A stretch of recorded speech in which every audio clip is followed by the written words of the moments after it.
I would say, someone who's depressed, one of the symptoms of depression is anhedonia, which is lack of pleasure, inability to feel pleasure, inability to experience beauty would be one of those. And someone who's an artist or a musician who says, I don't get any pleasure anymore from these things that I used to enjoy, that's a signal, right? That's important to pay attention.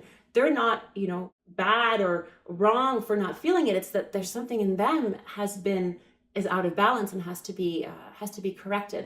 So I think that is definitely has a role. And I think that also I've had moments, for example, another anecdote is I had a patient I saw as a resident actually who was bipolar, who was in a manic state at a hospital here in Toronto that has this beautiful, the unit is on the top floor and overlooks Lake Ontario. So it's spectacular. It looks like the ocean.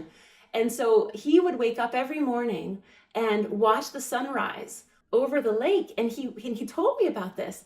And I was really struck by it because I had never noticed that there was this incredible view right outside my window. And that even though he was ill, he was not in a good state of mind, he was seeing something that I was missing.